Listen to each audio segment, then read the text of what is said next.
Yeah, the movie Ex Machina has definitely been on my mind lately for some reason. Annihilation is always on my mind. Yes, you better have a very strong stomach if you're going to watch the platform. It's like Snowpiercer, except the stuff that they talk about in Snowpiercer, the horrible actions and lives of the humans as they're oppressed actually happen.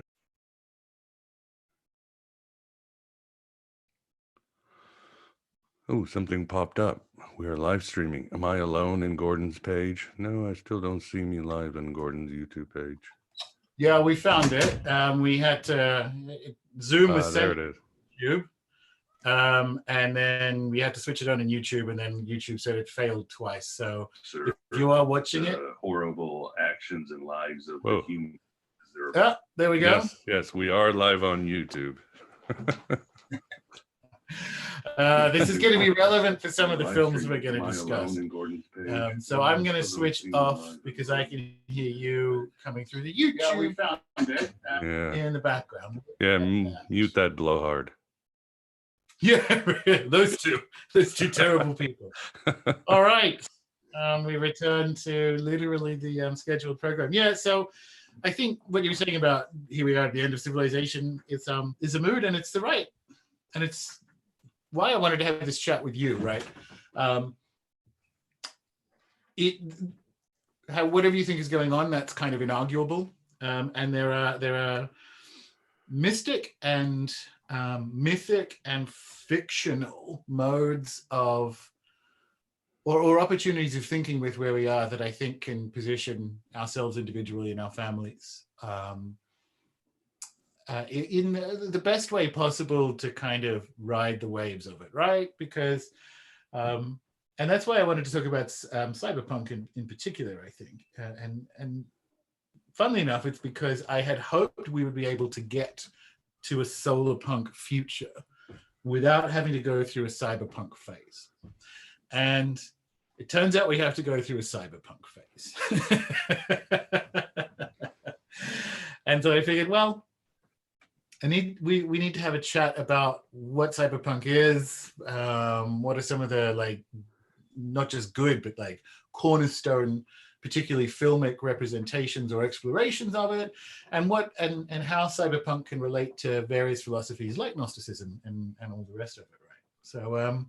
So we're gonna, for people playing along, we're gonna be doing a countdown of the films. But before that, Miguel, what do you think cyberpunk is? Well, I would say it is very Gnostic. I would say first, I'd also like to say beyond the end of the world, I would like to welcome everybody to the age of Hermes. I think it started in 2016, but I think we're deep in the age of Hermes. So of course, technology plays into it. Would advise people to really embrace this deity and of course embrace someone who we'll be talking a lot about today, Philip K. Dick. He said that sometimes it's an appropriate response to reality to go insane.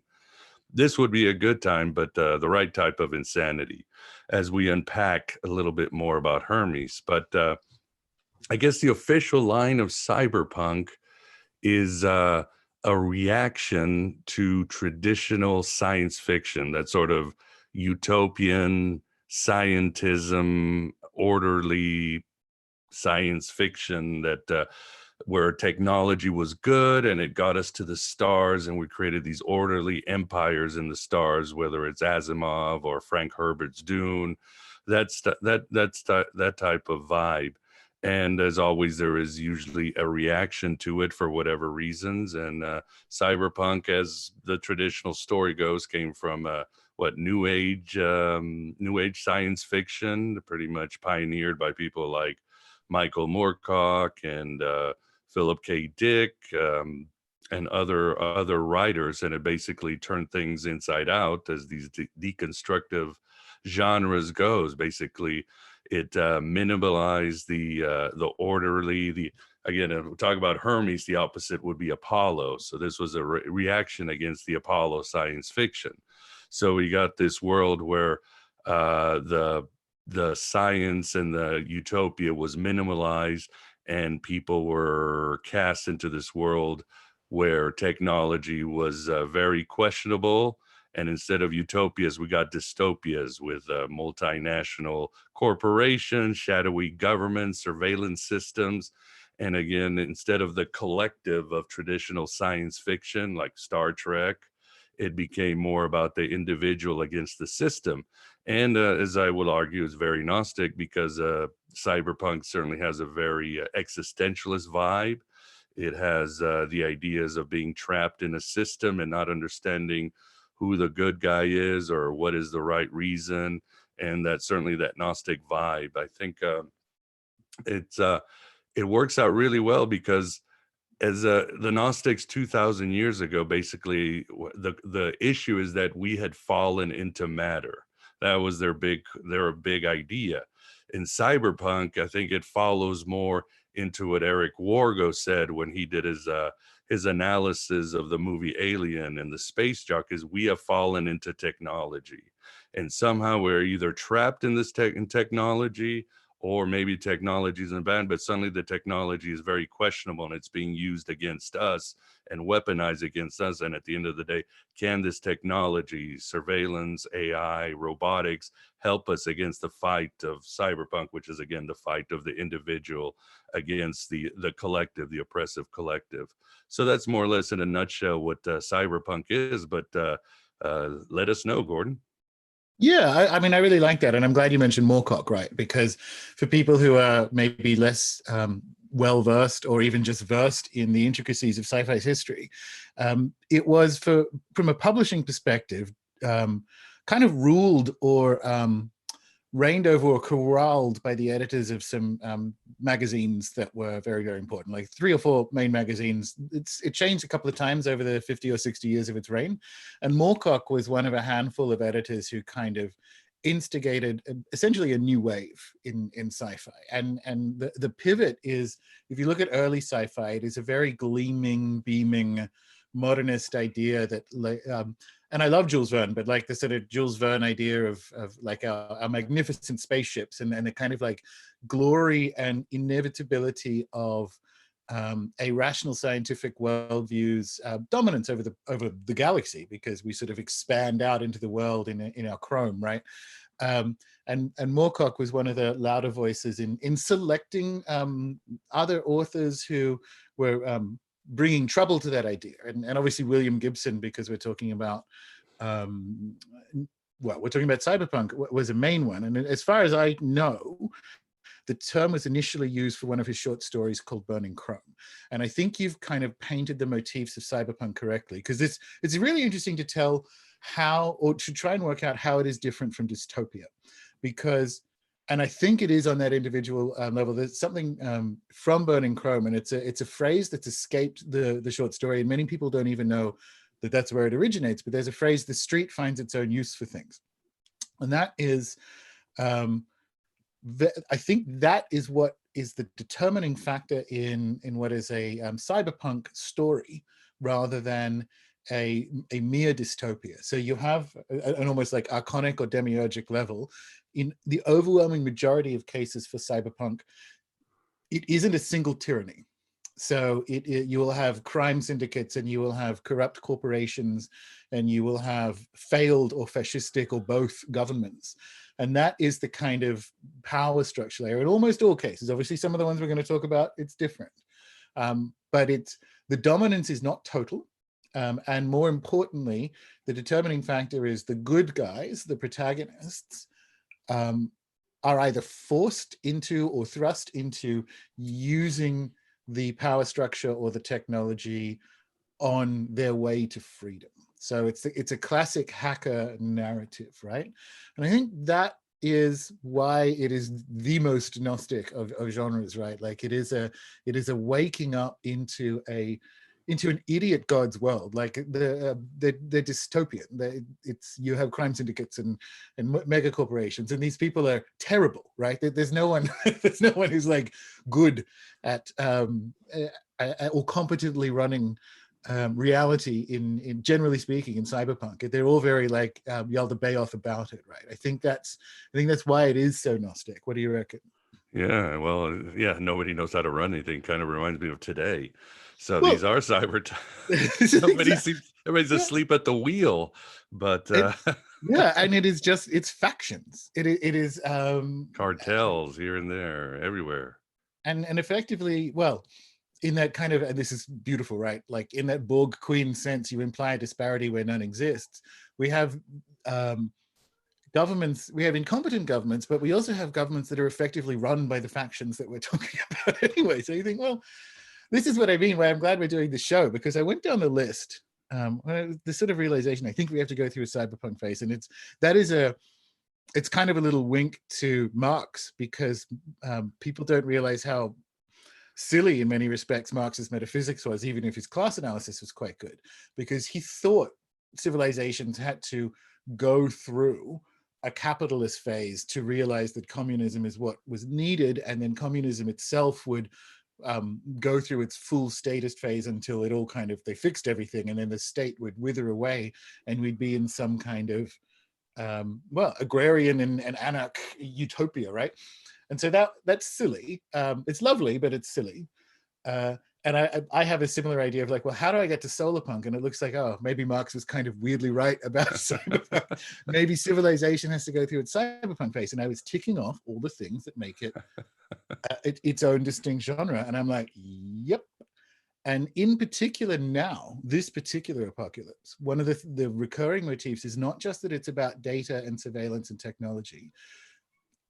In the majority of cases, it's biotech, right? So it's the interface of the human organism and digital or machine systems. So it is the cyborgification of, among other things. And that's where you get a lot of the reality exploration and so on. It is the interface between the analog and the digital, or the organic and the inorganic. And that is, we are literally in, whatever you think is going on, a collection of false realities that will end in some kind of chip-based biotech system. You think, wait a fucking minute, we're in cyberpunk times. That's a book of Revelation. What are you talking about? Yeah. Book of Revelation is business time. Yeah, no, I wanted to add to it. Yes, like you said, it's the individual trying to understand himself and the blurry world, which goes right to the heart of Philip K. Dick and his two questions: what is reality? What does it mean to be human? And cyberpunk, that's at the heart of cyberpunk, and of course, technology makes it even messier or cleaner at the end and leaves it sort of open-ended how technology is going to play, just like today. But I'd like to go back even more in time to understand, because I think this has to do with our relationship with technology. Again, we were talking about traditional science fiction is, hey, technology is beautiful. As one is like listening to a Rush album where Neil Peart thinks that technology is the greatest thing.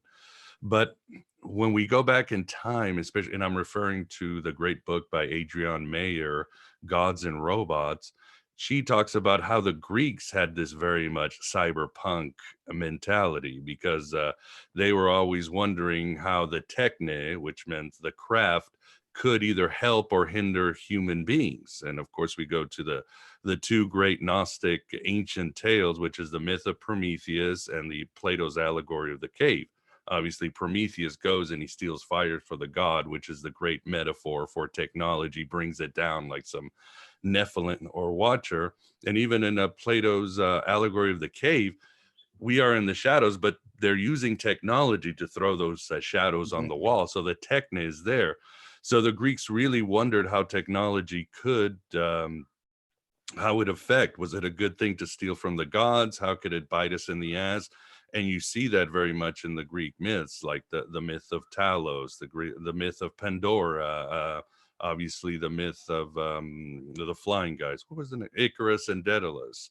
You see that over and over. And of course, this expanded even into reality. There are stories of kings trying to work with robotics in their courts. When the men, they created armor, they had, you're talking about biotechnology, they would have the armor would have nipples. I'm going to say it, nipples for men.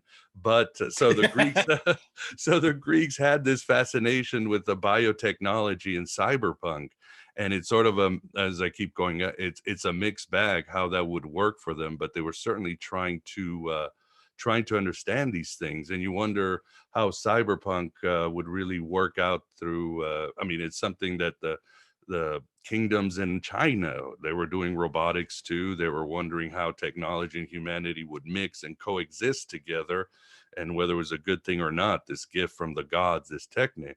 I was even thinking you might even make an argument that the first real cyberpunk novel might have been Mary Shelley's Frankenstein, because it is a Promethean novel, and it is the blowback and the potential and dangers of technology and creating something new out of this union and trying to understand the individual and his relation with the artificial.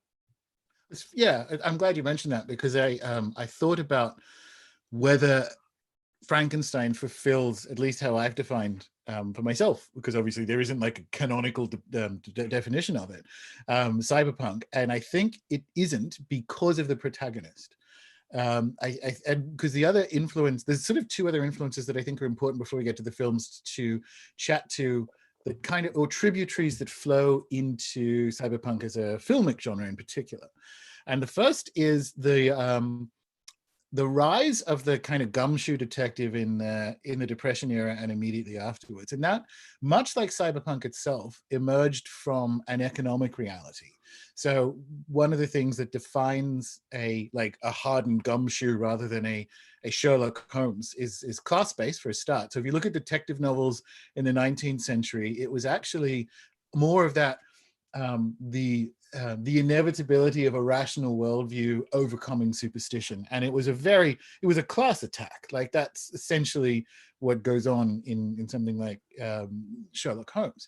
With a hardened gumshoe, what you actually get is someone who is aware of two things, or it has to do two things: navigate a world that's run by a corrupt elite, because the post Depression era, that became obvious, right? So the people who survived from the Gilded Age were did so via corruption and the DuPonts and Morgans and so on, right? So the classic story is of the femme fatale, or the exotic widow coming in, and you get moved into this corrupt world of powerful people. But the other thing is, the hardened gumshoe has had to live through the effects, and he is basically just trying to make a buck. So he begins in an amoral state, and the story of the novel is him actually realizing or uncovering or demonstrating that he does have a morality or a heart somewhere in there in the end. So that is the hardened gumshoe motif is a very important tributary into it.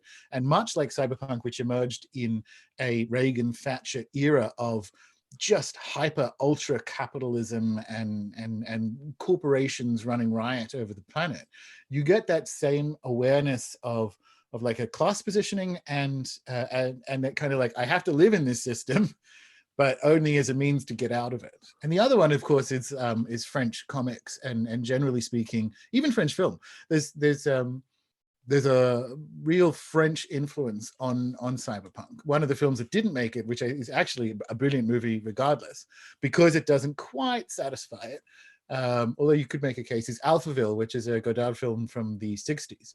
And it's black and white, and it's shot, Paris stands in for this galactic capital.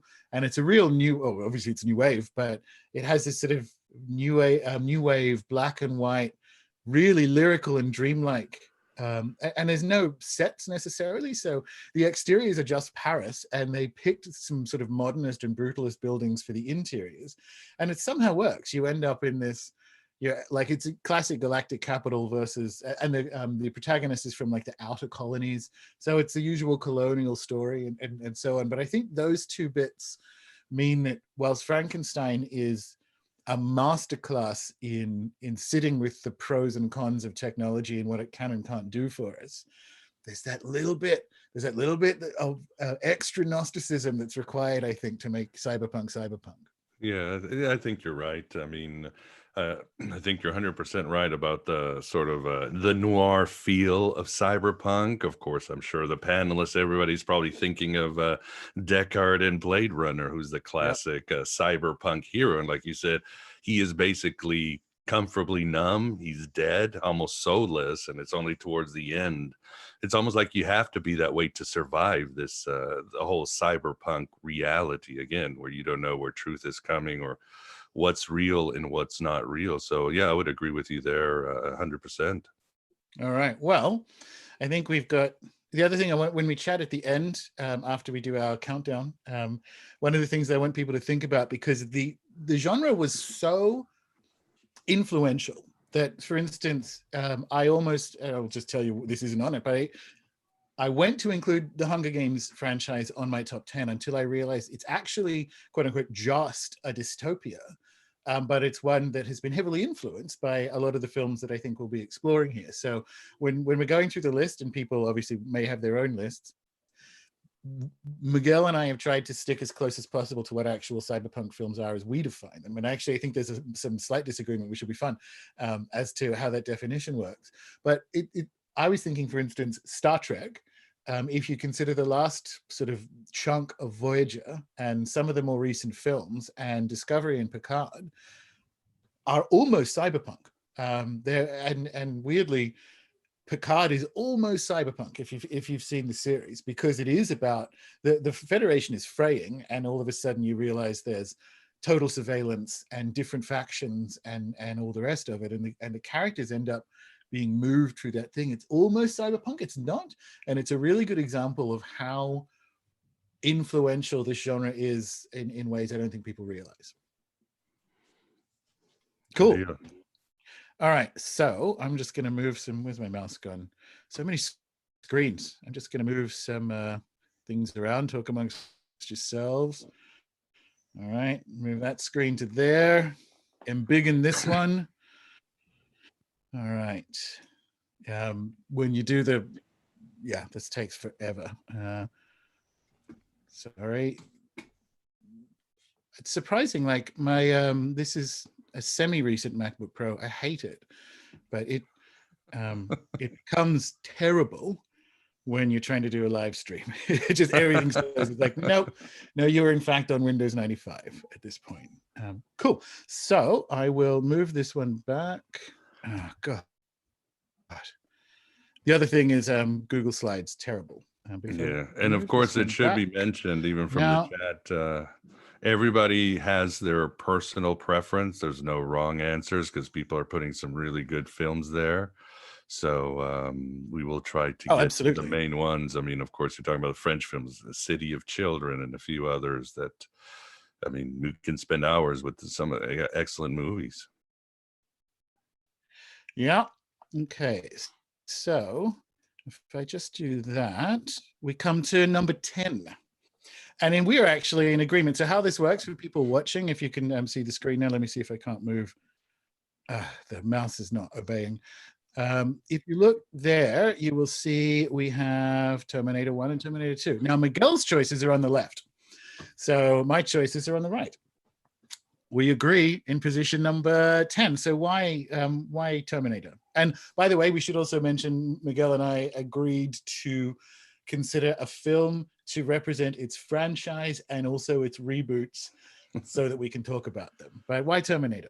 Yeah, well, hopefully we won't talk much about the Terminator reboots because they've been pretty much dreadful. I didn't see the last one. I think my wife saw it and it was just, well, here we are at the end of the world. That's all I have to say. But yeah, Terminator it has to be a cyberpunk movie because again, we are talking about as we're talking about the ancient Greek idea, it's the union of the flesh and the machine. And and how can this machine benefit or harm us? And that's the interesting thing as one of the questions in cyberpunk you're always going to have is, can machines have sentience if they interact enough with human beings or enough work is put into them?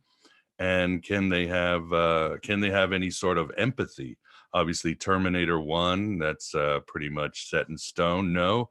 But Terminator 2 works on that where the machine can have empathy. And as we go later to some of the movies, I'll give my stance of whether machines can have empathy or not. But yeah, I think it definitely fills all the slots. Of course, Was it James Cameron? We, of course, I would like to include too Strange Days, because that's another one of his films, very underrated film that deals with the whole idea of virtual reality and addiction to a virtual reality and so forth. Yeah, that's all very good. And in particular, the first one,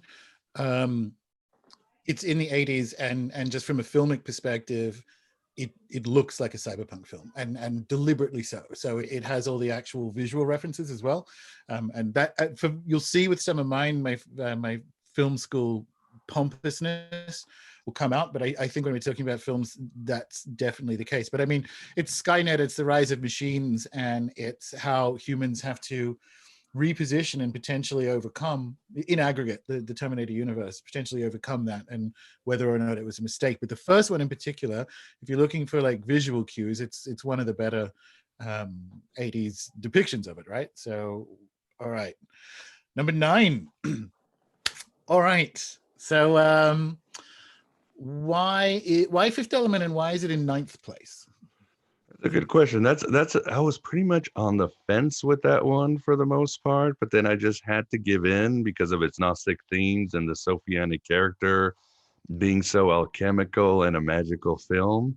But I think at the end of the day, it does have that cyberpunk atmosphere of the chaotic governments. Again, the main government is buffoonery, as the governments today, as the governments in cyberpunk.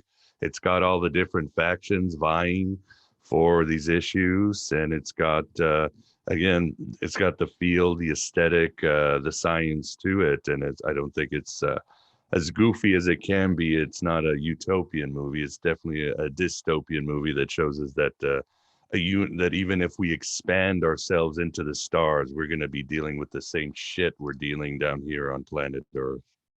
Yeah, I like it. I wouldn't have gone that angle, but that's all really cool. For me, it's further up again because filmic nonsense. It's almost as if someone commissioned not like a cyberpunk film, but a film about cyberpunk, or even a painting about cyberpunk, because it is deeply embedded in the motifs, and it's just such a beautiful depiction of it. You have the class elements, like he's a taxi driver.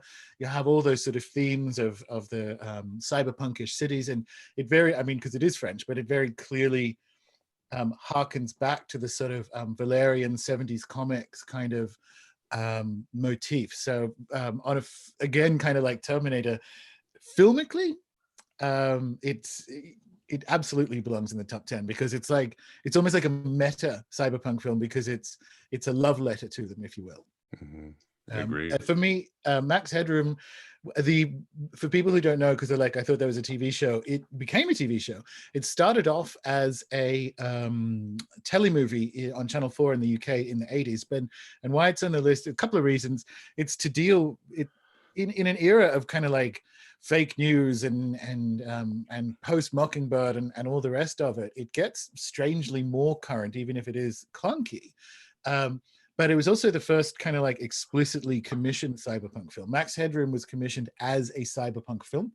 So for the list that's there, I last time, I haven't watched it for a few years, but I found the full thing on YouTube a few years ago. So if no one's actually seen 20 Minutes into the Future, it's a Channel 4 telemovie, and you can find it elsewhere. You can probably pay for it, like rent it on Play or something. But for me, it belongs in there because it has there's obviously the human computer interface, and the fact that they I forget the main character's name, who becomes Max Headroom.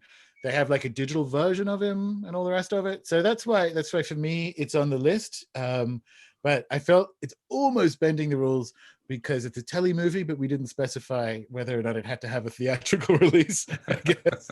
But it's one of the, for me, like the cornerstones of it. All right, clicking. Sorry for the delay. 8. So we discussed initially whether we would include animations or not. And I made the decision not to, because I could actually fill up half my list. If you think about Akira and Ghost in the Shell and so on, I could fill up half my list with them because they're all very good. So why Ghost in the Shell? Well, to me, it's the perennial anime and authentic or standalone cyberpunk movie. I mean, after all, the question of how humanity and machinery will interact and blend and how it'll affect the rest of the society, I think it's the ultimate movie. Obviously, Motoko Kusangi, the protagonist, she's very much a Sophianic figure. I think in the Gnostic text, as Sophia falls into matter, and again in Cyberpunk, you're falling into technology. You you become fragmented. Your memory becomes fragmented, and I think one of the things Cyberpunks does well is it gets that more or less Cartesian idea of mind and body, and how when the two become too separate, the trauma or the damage is, whatever the duality is, matter, space, or technology and matter. And Ghost in the Shell certainly serves that in abundance. And of course, you've got the puppet master who serves not seems to be a demiurge, but he's more of a Gnostic Jesus who's showing the protagonist how to remember things, how to get back, how to get around the false memories, and how to, despite the fragmenting of technology, the fragmenting of corruption, of a hard world, she is able to find individuation and wholeness through the movie. So it's definitely one of the best ones out there. And of course, it deals with artificial intelligence, virtual realities, and all these issues that have become more and more relevant, even if the movie came out what in the late '90s, mid '90s. Mid 90s. Yeah, Mhm. I have nothing to disagree with there. I think it's a remarkable film. I just arbitrarily decided I will somehow include telemovies, but I won't include animations on mine. But if you haven't seen it, like it's essential watching. For me, I think Looper is um, the best cyberpunk depiction of time travel as a technology. So, and interestingly, the film creators name check, because I like films that are love letters, and it's clearly a love letter to a sort of aggregate Philip K. Dick world, or understanding of time and so on. And the filmmakers actually list some of their influences, and there's a whole lot of Philip K. Dick in there, but it's got all the other motifs. So you're dealing with crime syndicates in an unjust world, and the protagonist starts off as like a bad guy because he is one of these looping assassin types, and then has to kind of like realize and overcome the system. But it's also a sort of play on the technologies. So for me, I wanted to put something that does time travel in there, and Looper I think is a reasonable depiction of it. I think I would even say a good depiction of it. I struggle to find, although time travel is in some films that are in the kind of cyberpunk and cyberpunk adjacent world, I think this is the highest degree of overlap between cyberpunk and time travel. Yeah, I think Looper is an excellent film for all the reasons you get. It's as Dickin as you're gonna get, and there's Bruce Willis again. I think we're gonna meet Bruce Willis many We do. times. So I don't know what the hell who's his We should agent from actually. another time, Yeah, but that's interesting. It's he but like it's either him or Keanu, but it's probably Bruce Willis, who is like who's turned out to be the ultimate cyberpunk actor. yeah, the only reason I didn't include is because I'd already hit Terminator. I was like, now we're gonna start adding time travel movies, which there are many great ones, but then it's sort of, I didn't want to become too much of a feature. Yeah, yeah, yeah, absolutely. All right. Sorry for the slow clicking on all of this. Number 7. Now, I love 12 Bruce Monkeys. Willis, there we go. I love 12 Monkeys. I need convincing that it's a cyberpunk film. How so go for it. I love it. I think it's I mean anything Gilliam and Gilliam adjacent I also love, but like I think why is it on the anything list for you? Gilliam creates is cyberpunk. It's, I mean, his aesthetic. I mean, we are talking the connection of the very messy connection of machines and humans. Even Baron Munchausen kind of shows that. These really terrible dystopias and bureaucracies and dizzying worlds that the protagonist ends up with, where you're just being very Sartre, just sort of thrown around in a form of eternal nausea. So, and it certainly depicts again, the Phil Dickian idea of the everyman against the system. That's Terry Gilliam, and it certainly I think it culminates very much in 12 Monkeys. And I just said about time travel, but oh my God, we just got another time travel Yeah. movie. So I don't even, and I don't want to say a bad joke, but how could I be on a show without a bad joke? But we might have to put it under the new genre of virus punk that's coming Oh, I out. love it. I love it. You know Yeah. that Nicolas Cage is going to be in a movie soon, like saving people on ventilators and all, Well, something like that. That's it's funny, coming. it's funny you mentioned that, because I've mentioned last year that I did NaNoWriMo, so I'm kind of like halfway through a novel, and you're a novelist, and it occurs to me I'm halfway through something that chunks of it are actually set in like southern Spain and southwest France, and I'm like, is it novelist to novelist? Are we now permanently forced to have to mention this?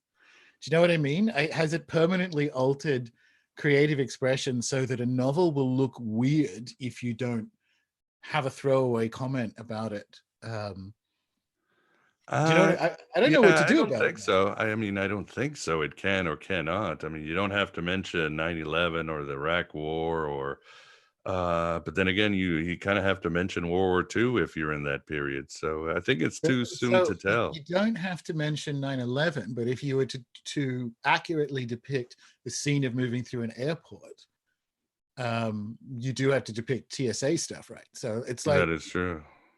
um, it's an interesting situation, given that we are going to head into that cyberpunk future of like digital immunity certificates and other such iconic nonsense. I'm like, Right. damn But, it. yeah, I think again with Hermes, it's innovation and kind of going with the flow, the god of transition. So you don't really look too much to the other side. That's for Apollo and prophecy, and that age has not worked out very well. So I would highly recommend stick with Mercury right now. And Yeah, but 12 Monkeys, I mean, what a relevant film. I mean, because you start looking at science fiction and a lot of novels, and this is probably the best one that has to do with a viral apocalypse, if you would. absolutely, absolutely. And it is, in fact, I mean, you are seeing now on social media, you see like animals in Venice, or animals are coming out on the streets. And at the beginning of the movie, it's amazing. You've got Bruce Willis up there out in the ruins because of the virus, and the giraffes have taken over New York. And it's, as they say, Mother Nature has renewed, but somehow Mother Nature has not forgiven humans, so humans now have to live underground. And it's up to Bruce Willis to sort of go back in time and find out where this virus came from. And of course, that's a $64,000 question today. Everybody wants to know where the virus came from. So and that's just like the Bruce Willis character. We're not going to know for a long time. So I would say Yeah. this is not even a virus punk, but also cyberpunk movie. Yeah, why it's not on my list, because I love it, is I don't think it satisfied the protagonist layer, because it's a collapsed world. So I mean, people, I'd be surprised if people haven't seen it. So you do get close to a cyberpunk antagonist rather towards the end, but that was literally the only reason. Also, I ran out of spots, and you had already said it, so it counts. For me, like Total Recall, I actually watched the remake last night, and funnily enough, this is a good example in some places of where remakes can be better than the original. And let me be clear, I love the original.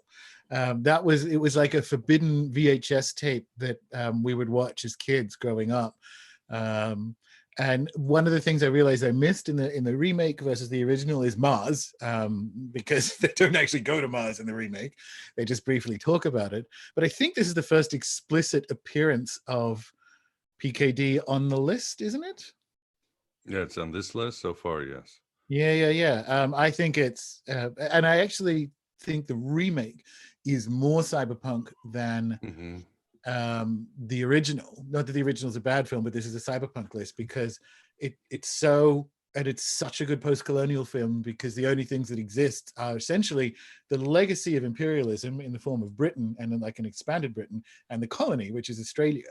And those are the two things that are left. And that's a really clever way of exploring the power structure that we have to operate in. And the protagonist is involved in the undoing of that power structure by using some of the techniques and actually having been part of it. And it's just really well done. Remakes can be good. Hmm. Yeah, I think my love hate with the remake again had to do with taking out the whole alien thing out of it, which drives me crazy. But and now, of course, the conspiracy theorist is like, oh, this secular society, they just want to erase any possibility of exploring about aliens. But at the same time, then I realized, well, the thing is, Dick, when he was writing his stories, he had to include something alien, even if he wanted to write philosophical, mythical novels. I mean, even in Man in the High Castle, part of the thing is they're going to rockets to a colony of the moon. So on one hand, I knew Dick had to play the alien part, but on the other hand, it annoys me sometimes when they remove some of the, again, extraterrestrial parts of these movies and so forth. But all in all, it was okay. And who was the protagonist in the remake? I think I also have a love and hate relationship with him. Do you What's the mean name of the Colin Irish Farrell? actor? Yeah, Colin Farrell. He's Yeah. also in the list a couple of times. Yeah, yeah. We got Yeah. Bruce Willis, Arnold Schwarzenegger twice, and so we'll see Yeah. where it goes. So I would, all I would say is it doesn't replace the original. The original, they're two excellent films. The first one is more Dickian in the sense that it is much more about um, the difference between like artificial and real dreams, and it does have the space thing. So it's much more about reality in a way that the remake isn't, because the remake is more kind of like on the political side of cyberpunk, right. where it's a device to understand the character's journey and why he's confused and so on, where it's like it's a real bong rip cornerstone of the original Right. And I film. think I should So mention if too. like for me it's kind of, yeah, go. Yeah, why I have a soft spot for Total Recall or the director Paul Verhoeven is that he's very much like David Lynch. It's beyond his ultra violence and sort of cartoonish ways. He has a way where he's got this, for lack of better words, this Manichaean dualism where every character is extremely good or extremely Yeah, I evil. There's see it. no in between. And that's a great place for a person's ego or shadow to play with, just as a David Lynch. Where am I in this place? And it's a great space for introspection, believe it or not, even with the insane plot and again the ultra violence and the silliness of his movies. Even Showgirls, you can make the same case for Showgirls. You could, and that's, this kind of comes back to, we were going to say it at the end. Well, I was going to ask you about it at the end, but it's come up now. And it's a real motif on your show about write your own gospel, live your own myth. And there's something medicinal why we're doing this show about cyberpunk that is explicitly Gnostic, where we're telling stories, not as a kind of National Geographic catalog of reality, but a description of reality that is medicinal, right? So cyberpunk is as was the gumshoe and whatever, like cyberpunk is a response to conditions that is, I think, as accurate as a Google map, right? Like and I think that's one of the things that makes it the most Gnostic of film genres, that the stories it tells are completely true in the same way that, as far as we may surmise, and I think it's fair, it's as the way Gnostics use story. What do you reckon? Oh, I would say so too. I mean, there's an ambiguity about it, even though I mean, it's no secret that the Gnostics were love satire. Sometimes they were subtle about it. Sometimes they would hit you over the head. So this worked out to get their message. And again, we're talking about the ideas of what is the nature of reality, what it is to be human, what are the gifts of the gods, how dangerous they are, and our fall into technology. And I think again, that's why cyberpunk works really well. And again, I think there is an ambiguity because very much like Dick's novels and some of these movies we've talked about, including 12 Monkeys, Terry Gilliam is great at it too, about the sort of ambiguous ending that he does, like movies Oh like yeah. Brazil, Total Recall. You really don't know if the ending is good or not. And you kind of want to get on the Ouroboros and just get right back at the beginning because the ending was so, it's not your typical Hollywood ending. That it seems like the main character has been crushed or nothing has been resolved, like the dude in the movie where nothing gets resolved. What's the name of the movie? The Coen brothers, The Dude Abides. Oh, Big Lebowski. Yeah, Big Lebowski. Yeah, yeah. I mean, that's kind of a cyberpunk ending where nothing gets resolved at the end, and the character is not really wiser than before. So Yeah. Was it? I'm glad you like described that sort of Gilliam ending. It's also there, as you mentioned, in Total Recall, right? Because it's a real dick approach.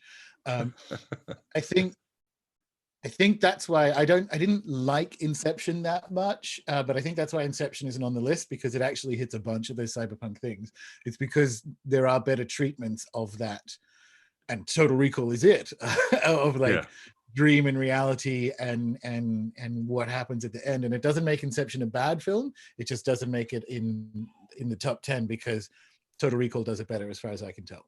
yeah, agreed. Or Brazil, you really don't know at the end Yes. what the hell's going on. Who's in the dream, and is it the god dreaming me, or am I dreaming the god? We just don't know. All right, so number 6. I'm so glad you included Logan's Run, because I didn't. So it's not a disagreement, but why? Michael London and Farrah Fawcett. Is there anything Yeah, else that we need to see when they were young? yeah, No, obviously, again, I follow this under a very relevant movie today. I think they're making a remake, unless I was having a total recall dream, but they should. And this is the class. I mean, I was talking about 12 Monkeys when Bruce Willis goes to the top. And this is this strange motif you have in Logan's Run, is it we've been told there's a dystopia. We've been told there's been apocalypse. But is it really true? I mean, I'm not yeah, saying either way, but if I walk out, will I really get the virus? If I walk out, and Logan's Run deals with this speculation, because we always wonder. I mean, our parents tell us don't go out and play. Well, we got to find out. In Logan's Run, it's a great film because at the end you find out that everything is a sham. The apocalypse was a sham. The sanctuary, everything is a lie. And it's almost like all these factions got together, and I don't know if they even believe their own lie, but they fell for their own lie, because I believe that at the end the computer can't believe that it's a lie, and this computer actually explodes when Logan tells them the truth about what's going on in the outside world.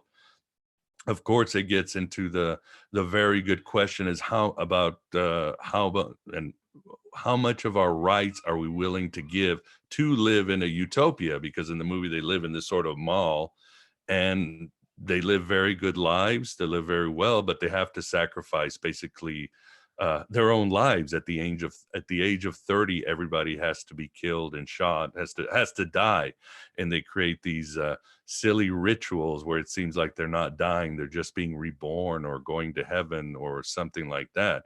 So we get into the themes of eugenics, which I don't think we've gotten into yet, but that's an important theme if you're going to have a lot of these cyberpunk movies. Basically, who gets to die, population control, and what is the truth about our overlords, about what's outside into the world. Of course, I love the theme and the novel. I think you're 20 when they kill you, and they give you some happy drug, and you die of happiness. But in the movie, I love the fact that the executors, is they're called Sandmen, and the symbol of the sanctuary from the fake utopia where they live is actually an Ankh, and this is the Ankh that he mm, sort of follows.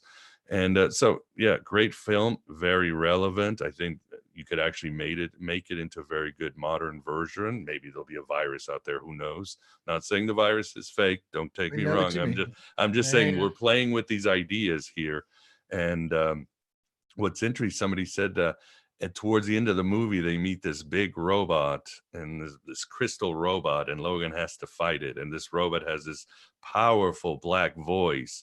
And this robot really made effect on the public. It scared the shit out. Some people say that sort of inspired Darth Vader to get James Earl Jones to get his role as Darth Vader, because it was such a very impactful scene. I didn't know that. I can see how that may have been the case for sure. Yeah, Box Uh, is the name of the robot. I forgot. yeah. Minority Report is actually another Dick Yeah. inspired film. Is just generally speaking good, but it's made it to number 6 on the list for me, specifically for the surveillance biotech angle, like him having to swap eye. I actually watched it last night. Him having to swap eyes so he can kind of fool the the bioactivated advertisements and get back into the building and so on. So that's why it's on a cyberpunk list. I like it for a bunch of reasons. It's the kind of classic, the ones who walk away from Omelas Greek morality tale of like, can you live in a perfect world if there are people, a small amount of young people in a lot of pain for your benefit? And so it's sort of a PKD version of that for a start. And it also deals with something else which is now coming up as part of the biosurveillance grid we're moving into, which is pre-crime. So in the US in particular, they will be able to expedite already in trial systems of using kind of like predictive modeling, particularly once you are not allowed out of your house without the chip or the app on your phone, so that they know who you are congregating with, allegedly to allow contact tracing for a respiratory disease, which is it's mental, but that's going to be used for racial targeting. Please don't be a black male congregating with other black males or whatever.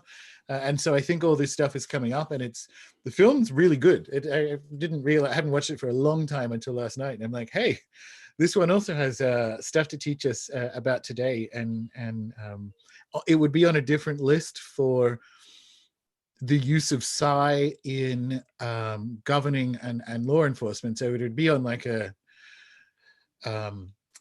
secret space program kind of list as well, but it's on the list here for the biosurveillance interface and pre-crime as warning, I think. Yeah, I would agree with you. I would say it's one of the most chilling films to come out in the last 20 years, without a doubt. And it's that, and it's really part of our modern mythology, the idea, the themes that you find in Minority Report. The thing I wouldn't choose it because Steven Spielberg directed it, and I feel most of the movie is what do you call it? Predictive programming. I remember sitting in the theater when it came out, movie 2003 or 4, Yep. yeah.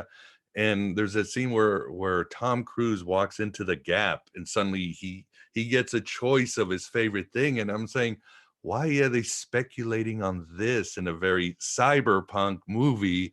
They're stealing from the old age science fiction. I remember thinking, I bet this shit is coming down the pipe. Yep. And not just this shit, but all the shit in this movie is going to be a reality in the next 15 years. And lo and behold, and I wish I could. And of course, I'm not in the camp saying Steven Spielberg is a visionary who's helping humanity. That's far from it. So no, that's trash. It pisses me off. Yeah, he's the ultimate insider. And there are some alarming, how shall we say, Me Too, but worse revelations to come about Mr. Spielberg. So there's an ultimate insider there. Mm-hmm. Hang on a minute. Did you have Minority Report? What was your 5? This might have been a slide error. Yeah, I put 5. I did put Minority Report as 5. Okay, cool. Anything else we want to add to it? Yes, he's gotten us. Steven Spielberg's not going to let us go. No, I mean, I'm trying to think. Tom Cruise, obviously. What's the name? The movie where he comes back over and over again. I don't know if you could Edge of say Tomorrow. That. Yes, that's really one of his best movies. I'd have to say. One of the best science fiction movies to come out in a while. I don't think that would be Cyberpunk. Yeah, I get why people go in and out on Tom Cruise, right? But one of my all-time favorite films ever is Magnolia. Same here. He was so good in that I don't care what else he does. Anybody in that movie, any actor in that movie. Oh, exactly. They killed it. Yeah, and you do watch. So I watch him in. I won't preclude watching a film with him in it, because I think he's good, and I also think, given that he's so powerful in Hollywood, and he's got science fiction as a religion. I think he makes really good science fiction choices. Like Edge of Tomorrow, not that many people, well, it still made money, but like it wasn't as big as it could have been. But it's really good. Yeah, it's not a game changer. Of course, Oblivion, which is a very Gnostic film. I mean, an excellent movie, got him his typical 100 million at the box office, but it certainly have more of a cultural impact. Those two movies for sure. Yeah, nice one. All right, so RoboCop. That's another one I watched yesterday. Now this, I was messaging my little brother because it's kind of a film that we watched until the tape broke as children, and he reminded me that first time he went to get it with his friend, he would have been about 10 or 11, and walked down the road to a video store combined with a corner shop or bodega or whatever you want to call it, right? Um, and it was all very manual, so he knew, I think it was E11 or E17 or something was the card number for our mother's card, and it was all in a book. So the guy who knew us opened up the book and saw it there, and it had my mother's name and phone number, and it's an R-rated film, right? So he rings up my mother and says, "I've got Martin here, it's my little brother. Do you give him permission to rent this film called RoboCop?" And she said yes. But like, if you think about it, RoboCop sounds like a child's film. Like, it's a cop and a robot. So I think she said, yeah, I guess. And anyway, because we were chatting last night, one of his earliest memories in life, not just in film, is RoboCop shooting that guy in the dick. Everybody loves that. To me, it's that melting guy who gets run over by the car. No, does anybody remember that scene? Yeah. This is such kind of like Terminator. This is canonical 80s cyberpunk. It has it has corrupt governments, it has a world run by corporations, it has the class cruelty, not even just like class war, and you also have the playing really masterfully with the biotech interface, but also the kind of like hardened gumshoe idea where the protagonist is essentially working for the bad guys and was made by the bad guys, and there is no bad in RoboCop, and I hadn't watched it in years, and I watched it yesterday. The only thing I didn't realize, and we were kids when we watched it, I'm like, there's a lot of male nudity in the first film. Oh yes, I mean, what can we say about Rowan? Like you said, it really is the ultimate film about fascism. I mean, this is it, when you've got business and government working together to create this perfect system, and of course, there's a huge underground mafia sort of world. But of course, you find out, as you always do, that the mafia underground has been working for corporate America the whole time. There is no. That's when people. They ask when people ask me, well, what are you going to do about the Mexican cartels? It's like, haven't you figured out who runs God, the Mexican cartels? They're financed on this side of the border. But of course, people can't understand that. But RoboCop just shows us that it's all one. It is one government. It's just an evil empire. So yes. And obviously, it's a very much, unlike many of the other cyberpunk movies, it's a beautiful Jesus story about resurrection and redemption. Again, it's got that Manichaean, Verhoeven, every character is either a complete psychopath or every character is just pretty cool. So, and I think there's a new movie that came out with Van Diesel. I think it's called Bloodsport or Bloodshot, but I hear that is very much, it's a complete ripoff, not a complete, but it's an homage to RoboCop if you watch it, and it has to do with false memories and all that good stuff. Of course, oh my God, I don't know what else to say. It's such a good film. I didn't like RoboCop 2, and I know people say, well, it's like, what happened with Frank Miller? What happened to his script? And people say, well, they ruined his script. I was like, RoboCop 2 wasn't good. RoboCop 3 sort of brought it back, but the first one is still a standalone masterpiece. Yeah. I watched RoboCop 2 as a kid, so I remember it more fondly, but realistically, it's not good. The first three, it's a fake trilogy where the first one is just perfection, and then the other two also exist. And you may as well watch all three, right? I haven't watched, and probably will never watch the remakes. So, there was not much to it. Okay. Yeah, there's really not much to talk about with the remake. So it's just it just couldn't capture what the director was doing. And in fourth place, getting close to the podium, a film I think we expected, everyone knew was going to be on the list. And again, we're talking about, well, I'll ask you this: are you referring specifically to the film or the franchise in its entirety? I guess I'd give the same answer you did with RoboCop. It's like Yeah, the first right. one stands alone, but you might as well enjoy the other two. So it's like, so that's there's not much else we can say. It's the great Gnostic gospel. It's the great cyberpunk film. Of course, it's the great myth of our era. It is everything. You just wonder what the Wachowskis were able to get right. Again, predictive programming. Obviously, they were influenced by Grant Morrison. They were heavily influenced by Philip K. Dick, Neoplatonism. I mean, it seemed like this perfect storm. And if we have time, I'd like to talk about the sort of, and we talked about this with Chris Knowles about what was going on in the late 90s, where you had Yeah, these right. incredible Another. cinema, cyberpunk, science fiction, and Gnostic cinema, and how it just died out after the millennium. But the Yeah. Matrix has to be the culmination of this sort of Gnostic, cyberpunk, techno-gnosis, transhumanism genre that was coming in the late 90s. Of course, you can include Millennium, the X-Files, and other content out there.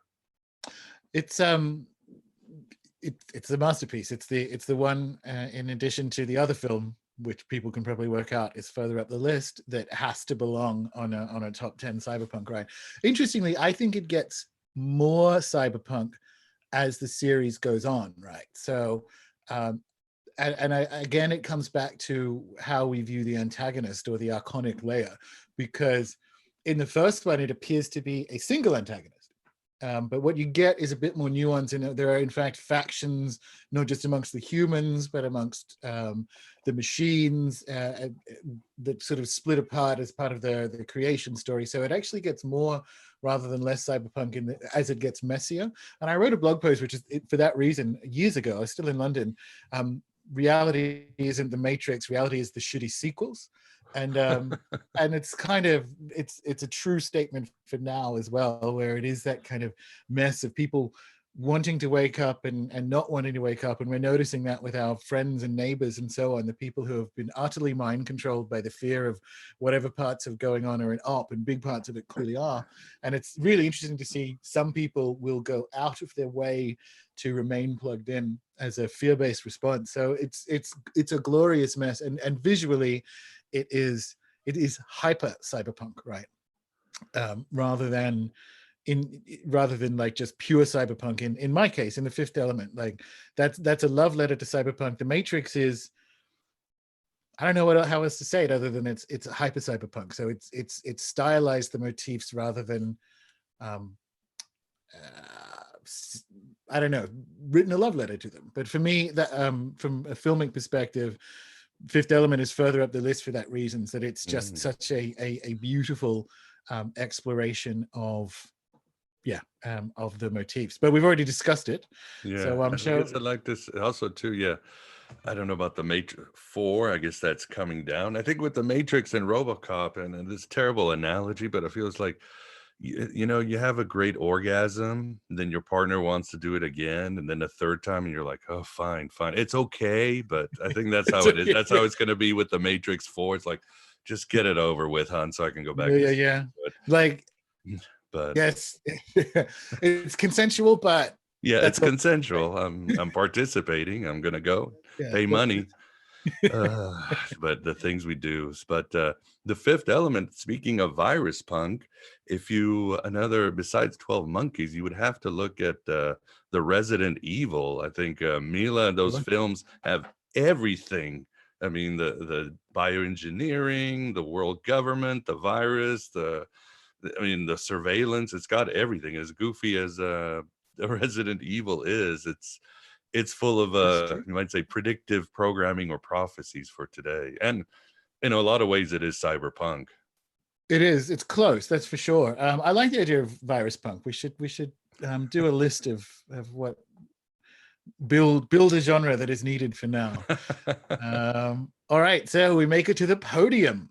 Now, Gattaca isn't on my list and I love it. I watched this film so many times, but it's not on my list because it doesn't satisfy for me the antagonist, the multiple antagonist situations. It's close. It has like the underworld and so on. But it's glorious, and it's about that kind of weird. And what's happening with part of the op is they're activating childhood fears and also childhood conditioning around cleanliness and being icky. And for people who were raised, older generations were raised with an approach to cleanliness that was highly dysfunctional, and I love that Gattaca plays with eugenics, and it plays with Yeah, that sort of cleanliness, and it does. cleanliness being a component of the totalitarianism that people are stuck in. But it's number 3 for you, so like tell us why. Yeah, I think it was number 3 just because of relevance. Again, I'm trying to think of virus punk too as we create our new genre, and you hit it on the head. Engineering, who are the dirty ones, who are the underclass, who quote unquote will have the virus, and of course the ending is one of the most beautiful endings. As much Oh, as Ethan Hawke can't, yeah. so he just looks bored half of the time in it, but that speech at the end about being part of the stars is just, it brings tears in my eyes every I see him. And with Jude, and of course there's another one. Remember back in the 90s when Jude Law was in every other film? Oh, And totally. it's like, Totally. what was he doing? How did he do that? And some of them were very good. So but I have to add, of course, I have to attach existence to that. And again, this is part of this wonderful impulse or content put out in the late 90s. If you include the 13th Floor, you include it, yeah, Existing, Gattaca, The Matrix, and several other films. It was, I always wonder what was going on in the minds of these creators that was bringing. Was it a millennium thing where it was at sort of the Philip K. Dick tipping point because so many have been influenced by this? And what happened to this genre? It's like, I mean, I know you, Chris, and I talked about, of course, new atheism came about, which was completely engineered, and that sort of snuffed out the imagination of humans and got us easier, of course, with the Patriot Act and the bloody wars and all that mess of the early 21st century. So it is a So mystery, but Gattaca is definitely part of that yeah. wonderful dying cyberpunk genre that died at the end of the 20th century. So my speculation on that is that it's 3 factors. It's obviously the looming millennium, but it's a looming millennium after 2 things have happened, which is the rise of the internet and the fall of communism. So that you're actually dealing with the kind of end of history moment before we realize that was a dumb way of thinking about economic history. But there's a few years there where it's like, well, what do we do now that we appear to be in the system that is permanent and correct, and we have these digital systems, and we're heading to the edge of the millennium? And I think it's sort of 3 things that allowed for a kind of haunted utopianism, right? Because there's an optimism in some of these incredible films and TV shows, but it's a haunted optimism. It's like there's something eerie or uncanny about it. And for me, that's the millennium ghost a little bit further up the timeline. But that's where I think a lot of it comes from. If you look at TV and so on, it's grappling with the end of adversaries, seemingly, and the rise of the promise of digital systems before we realized how much of a control thing that was. So you just got this like 7 or 8 years where you can make like a haunted utopia, and I think that's my guess anyway. That's if you, these things never work because to try and functionally explain art is always going to be a small component of a fuller explanation. But I think it's a confluence of those 3 things is my guess. Yeah, it's a mystery, but one thing I would say to the viewers is, look, sometimes these pivotal times of history, like after 9/11 here in the West, you are going to see your senses being heightened. People are want to go take an inner journey. You're going to want to look for lack of better words, cleaner forms of spirituality, ask the big questions. And I would say, whatever happens, there is a manufactured religion and philosophy and spirituality on the other side waiting to trap you. So Yeah. don't fall for it. Think of Mercury, think of Yes. chaos, innovation, tricking people. Don't watch out for Apollo because that's coming in the next few months or within the year. It's happened before and it's going to happen again. So be careful. Yep. Think of Mercury and his wings. Yeah. I love it. I love it. All right. I have nothing else to say about The Matrix other than it's on the podium for me for all the reasons we discussed on the previous slide. So let's go to number 2. All right. So you put Mine is RoboCop RoboCop. Yours is silver medal. Anything else you want to say about RoboCop, or did we hit that? No, I think we hit. Yeah, I think we hit all the high notes. So because we were talking about Terry Gilliam being one of the kind of like ultimate cyberpunk filmmakers. Yeah. I have a memory that he's problematic now. I think he gave like a really sexist interview a couple of years ago or something. I forget how these things go. I think he got cancelled a couple of years ago. Whatever. I think this is, and everyone says it's about all of Terry Gilliam's films except Brazil and 12 Monkeys, but I think people have slept on this one hard. I think this is, in many respects, his most cyberpunk film because it has everything. It has, and it has the kind of like spiritual meaning quest to do with whether God exists or how you get meaning into like this kind of hyper corporate, crazy hierarchical,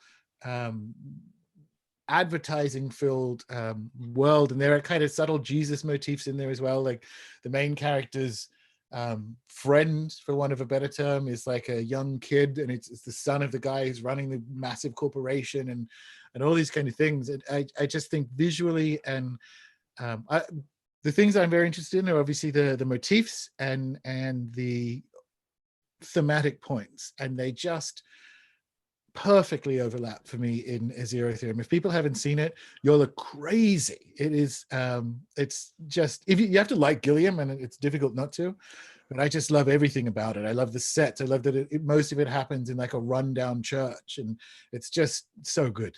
Yes, it's a very good film, and it's hard to even say my favorite Terry Gilliam film is almost it's a stupid thing to say because It's they're stupid. all It's so, like, and they all yeah, have a place in time and a place in your mood and your heart and everything else. But they're all, yeah, again, they deal with these themes of dystopia and trying to, and of course, we should say that part of cyberpunk is very philosophical. It's always it pretends it's nihilistic, but it's actually very philosophical. It's not absolutely. sort of socio-political like, again, old age science fiction.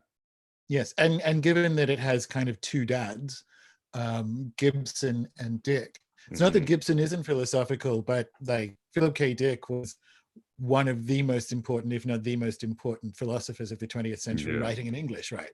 So when you find philosophy in cyberpunk, you can thank PKD for it. That's not sleeping on Gibson. I like him.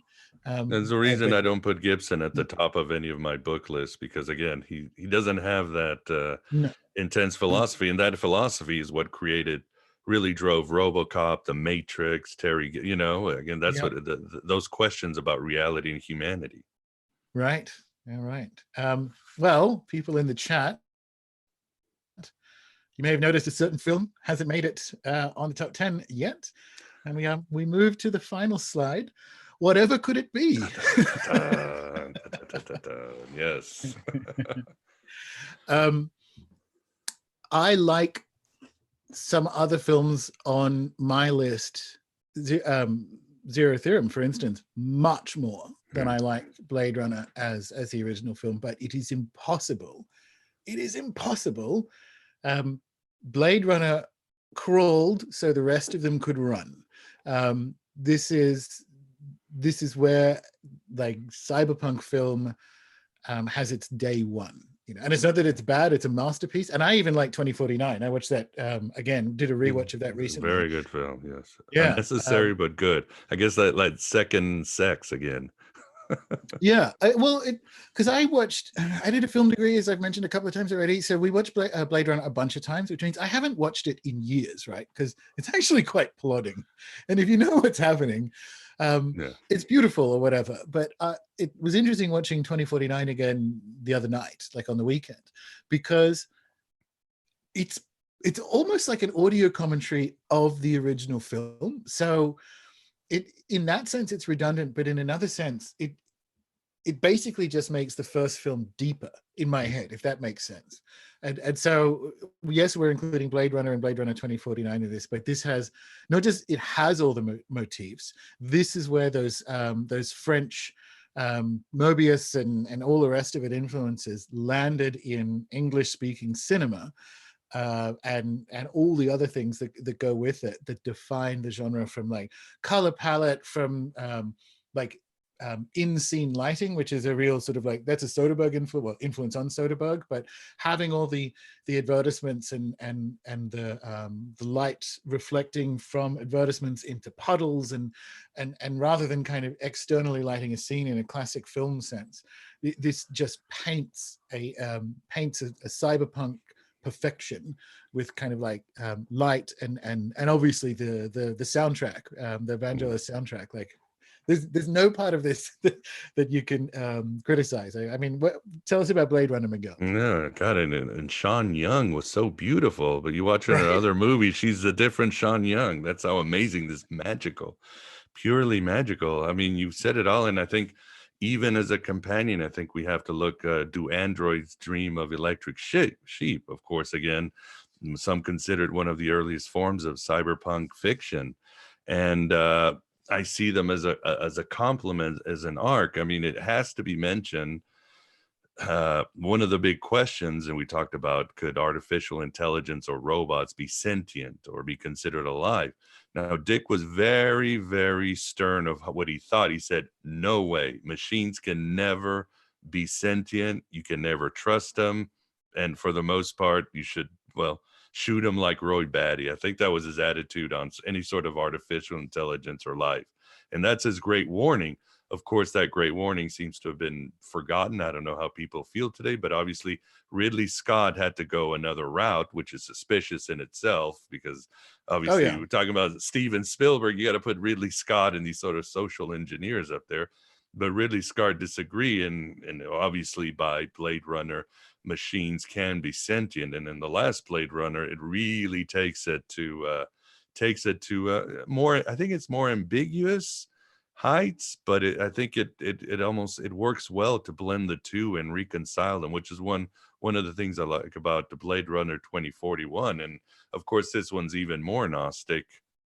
I mean, you've got Wallace, who's the great demiurge. I mean, Tyrell was just sort of your old school businessman, scient, a technocrat, as we might like to say. But Wallace is a messiah, a dark messiah, and he's obviously a demiurge figure beyond his idea of creating. He calls his replicants angels, which are straight out of the Gnostic Gospels. He's blind, which takes us back to the name of the demiurge, Samael, which means the blind god, and some other features. So I like how they really raised the Gnosticism of it, and the aesthetic of the movie is gorgeous. I love the pacing of the movie, but I still would have been fine if it would have never been created. Yeah, absolutely. It was just like an astonishing bonus. And it's interesting that it has it's like Cyberpunk has had to update its dystopian parameters, or expand rather than update its dystopian parameters from a hyper-capitalist city, because it is, like all science fiction for the most part, it's one of the defining features, extremely, predominantly 95% urban and deeply urban, like collapsed cities urban. And this one has more of that. San Diego is now Los Angeles garbage dump, and there are children you can buy who are working in there. So it has a kind of like a political comment on, you know, places like India where stuff like that can unfortunately happen, and the kind of artificial food farms and all the rest of it which are coming through. So it's sort of expanded outside of the city the cyberpunk's focus on how we live to, like, well, how do we live a cyberpunk life? And it's like, well, it turns out we build it on child cruelty and artificial food made of bugs, both of which are features of the 21st century. Yeah, I think great film. I mean, honestly, as good as it was, I would have to admit that probably my favorite cyberpunk movie in the last 5 years would have to be X-Men Days of Future Past. But I didn't want to bring it up because I didn't want to give the director any sort of love, too much promotion for obvious reasons. So. Yeah, well, I mean, I'm going to turn off the share now, and we'll go back to normal screens. Yeah, but Blade Runner is at the top of the list because it has to be, because that's the law. And but it's not. Maybe I watched it too many times in film school. But something like, if you want the visuals of Cyberpunk, Fifth Element, for instance, has a high degree of rewatchability just because it's pretty. You don't even need to be paying attention to it. I can't. For me, Blade Runner is the masterpiece, ultimate best cyberpunk film that I very rarely watch.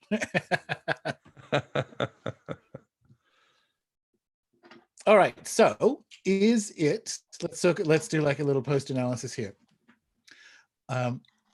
Is it identical to Gnosticism? Is that going too far, or is it the most influenced by Gnosticism? Was it? And here's the next bit of that same question: was it deliberately influenced by Gnosticism, or is it more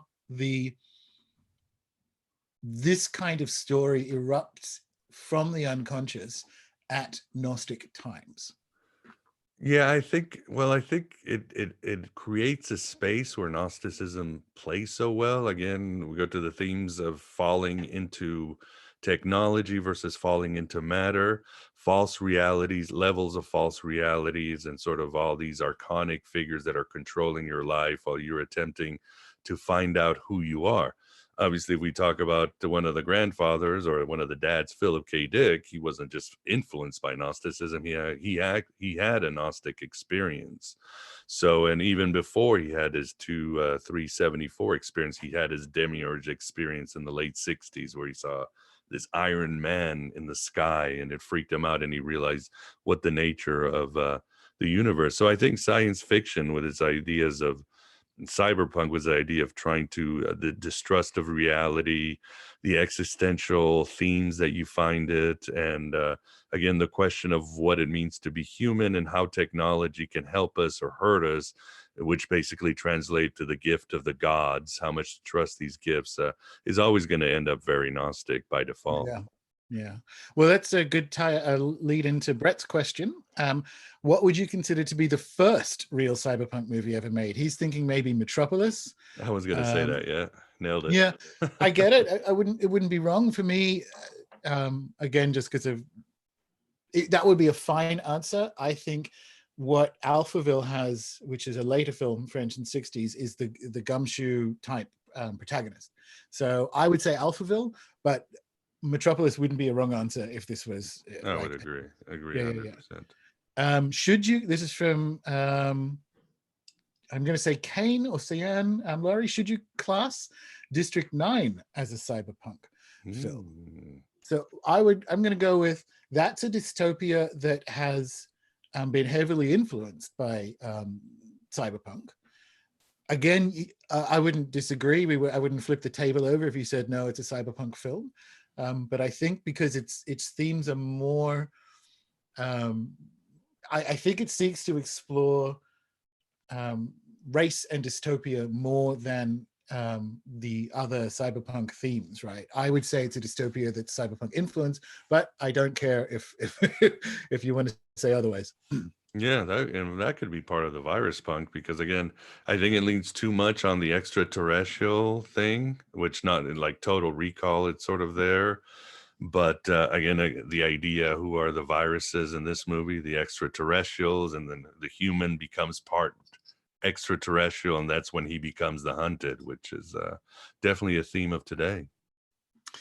Brett, are there any ancient stories that can be considered cyberpunk? We did touch on some of them, and I think Plato's allegory of the cave is a real good one for a couple of reasons.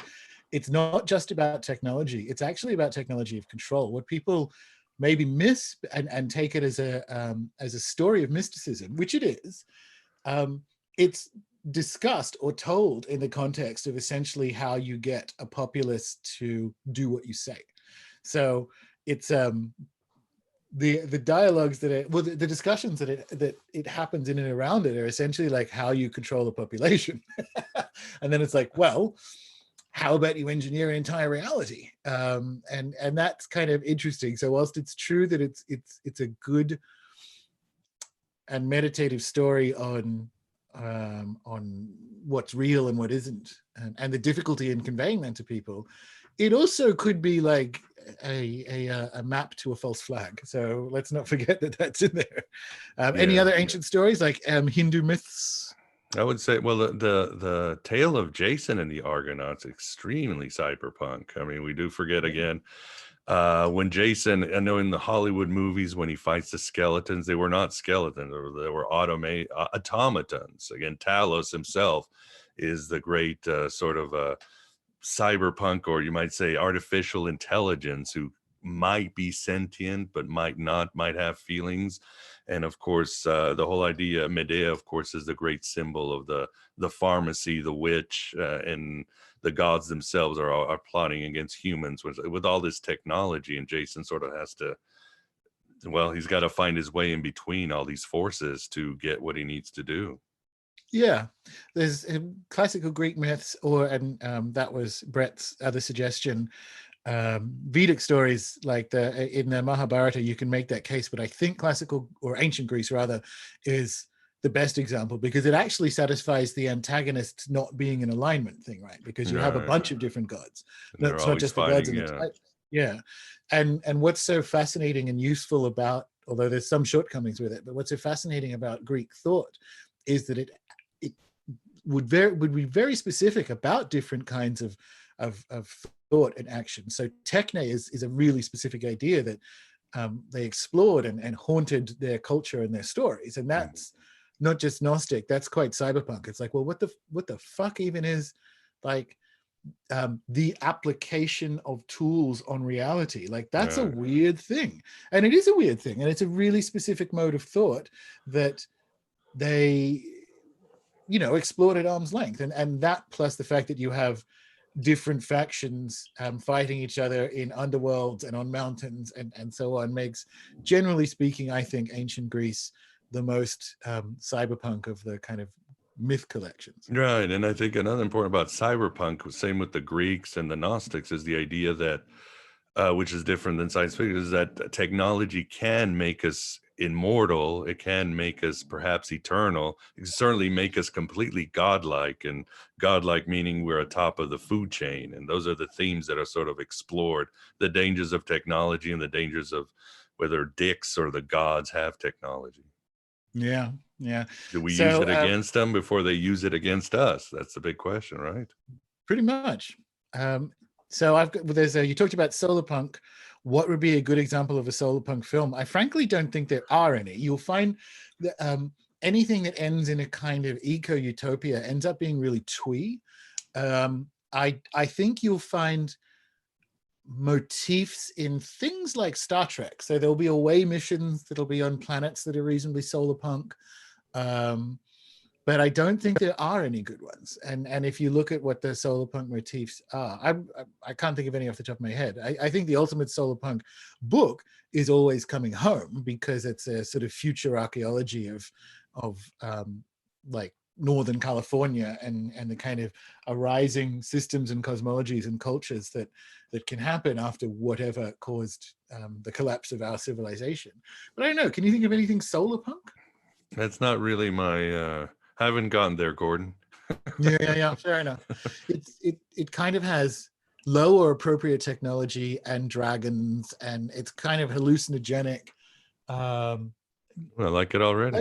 Oh yeah, it's almost like you would do. It's like permaculture on Mars, I guess. It's got like water wheels, but also it's an internet and literary genre at the moment. But I think it's urtext, although the term didn't exist at the time, is Always Coming Home. Who's the bad guys in it? Well, it doesn't.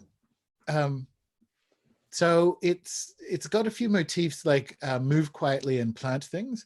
So it's the bad guys are reality, but there aren't that many. It's utopian rather than dystopian. So solarpunk is setting stories in a world either after a collapse where things are in fact good, whether we're living in a less hierarchical solar run world or whatever. It's rather than issuing warnings or exploring the dark, it's shooting for the positive. And that's what I meant by I'd hoped we'd get to live a solar punk life without going through cyberpunk, because I was just going to do that. I moved down here, started my farm, whatever. Like, I'm just going to, you know what, fuck it. I'm just going to live solar punk. Unfortunately, we will all have to go through the cyberpunk phase, which will likely cause the collapse that will hopefully afterwards end up in Solar Punk. But that's why we Right. don't. It's got to be amazing because I'm like, man, Gordon's in the middle of nowhere and he can have his rights suspended as easily as Yep. somebody in Chicago, like that. I That's how like that. powerful I did the not. I did empire not. is. Yep. Did not expect. I knew it was coming. I just didn't think it was going to be the virus. Like the blended models that we talk about, the cycle models, got this right to the week that it started to happen. I just didn't think it was going to be a virus. And yeah, same thing. The whole point of a planetary control grid is that I will still need permission to go to my supermarket just as much as you'll need permission to go to yours. I know. Where the fuck else can I live? Yep. They got me. Well, the chaos protocols too will have to deal with this. How necessary is the theme of rebellion against the powers that be to the genre? Who are the punks? I think about that, and I think it's common, but the way I've redescribed it instead is the street finds its own use for things. So the trouble with a rebellion story and calling it that is the implication that what you actually do is overthrow the powers. And that doesn't happen as often as you think in Cyberpunk.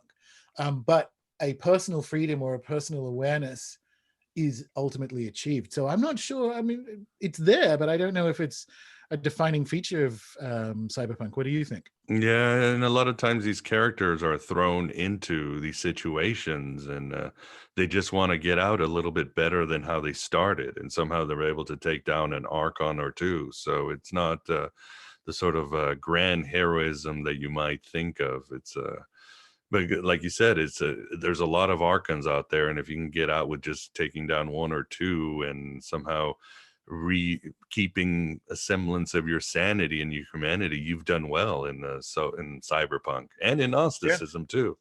Yeah, exactly. Yeah. How does one, this is from Cesar, how does one think with the artificial or with the expanded nature idea of human beings, part of nature, and that's human made is nature? So it's the techne question of, if humans make something, is it natural? And yes, it's part of it. I think this comes back to what I like about Gnosticism is its use of story as maps, so that you can, and I do live an animist life that has Gnostic maps, because it's like, well, consider the following postulates as true and then run this fucking program, this story about what reality might be like, or what reality is like in this story, and whether that is useful in your own kind of like flourishing or discovery. So ultimately the entire universe is one thing. So it's the kind of classic, there is nothing unnatural in the universe, true enough, but by the same token, I would prefer rivers not polluted with the runoff from like rare earth mineral manufacture and so on. So yes, but I think if we take the statement that things humans make is, in that techne sense, a different category of thinking, where we come to better conclusions. What do you reckon? Yeah, and I think, well, I mean, ants make their molehills and the beaver breaks thing, but in Cyberpunk, you're actually becoming one with the technology. It becomes to infiltrate your consciousness, your health. You're joining again. I'm thinking of the Greeks and their armor with nipples and Daedalus with the wings. I mean, that's the thing with Cyberpunk, is that you and technology start to fuse together, and it becomes a challenge of, when does it become traumatic? When do you lose freedom over it? Or when do you master this technology? It's, again, biotechnology and virtual worlds too. That's another aspect of it, of course. So do you think virtual worlds will be an aspect of virus punk? Yeah, of course. I mean, God, look at how well people are acting on Twitter. I mean, the collective shadow of humanity has come out and taking a big shit on anything good in this world. And so what I find fascinating, and I don't think this was part of the up, I just think it's a thing that the universe did because we're at a certain turning point. So if you look at what people who, and it's a class analysis, the people who are telling you to stay home the most are the ones that have the least to lose from staying home. And if you look at anyway, that gets really racist when it gets to New York, where it's impossible to social distance if you're black and whatever. But if you look at how, I didn't expect sourdough to be part of the apocalypse. That was a surprise. But the game that Twitter is talking about while we're all trapped in our house arrest, or is playing, is Animal Crossing, right? So it's actually a virtual world. Mm-hmm. So we're stuck in a house at the same time this virtual world that allows for digital connections with people who are also in house arrest.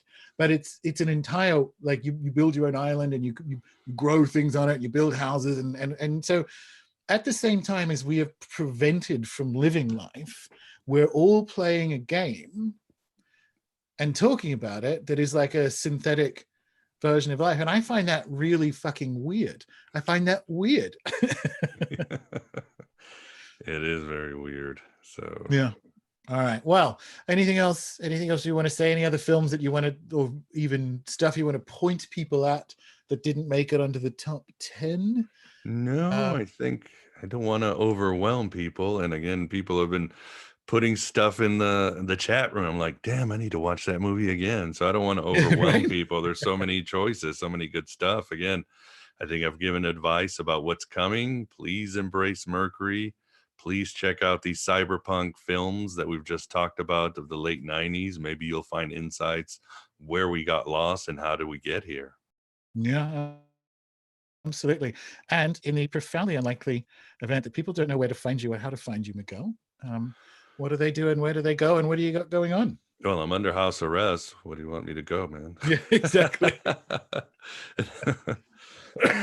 And that's a funny thing. My life has not changed. I'm still working like 60 hours a week. So it doesn't, keeping busy. And that's what the other thing I was laughing, Gordon. I was like, you're going down Twitter and Facebook. And I'm like, I wonder if Gordon's thinking the same thing. Everybody's talking about Animal Crossing and getting their haircuts, but nobody's talking about reading your damn books. I mean, if I didn't have to make money, I could just, and somebody pointed a gun to my head, stay home, man, I'd be like, no problem. I've got years of catching up. Yeah. Forget virtual reality, forget Netflix, just open a book. Yeah, and I'm very, like yourself, very lucky and fortunate to be in a situation where I, work from home anyway. I don't appreciate the house arrest at all. I hate it. But yeah, if I was, be like, okay. Look at your bookshelf. Fucking hit the books. I have to do another one of these for books. All right, sir. And obviously, GodAboveGod.com, yes. Or just type in Aeon, Byte, Gnostic Radio, and you'll find me and I will find you. And there's many ways we can interact here in cyberspace as we're trapped in our meat space now. Absolutely. Cyberpunk times. All right. Well, thank you very much, sir. And thank you everyone for the questions and the lively chat. Whenever I do these, I get really jealous of the chat because I can see it out of the corner of my eye and I'm like, oh, that's a good they're a blast. I love being in chats with guys. So everyone who participated, thank you, like patrons and premium members and sanctum types. As I said, when our powers combine, we are the perfecti. So thank you very much. And Miguel, thank you. And yeah, this was always fun, Gordon. Always fun. Absolutely. All right, I'm going to hit the stop button now and I'll work out how to switch off live streaming. But thanks, everyone. I'm going to hit a whole bunch of buttons and at some point it will kick you out. All right. See you guys.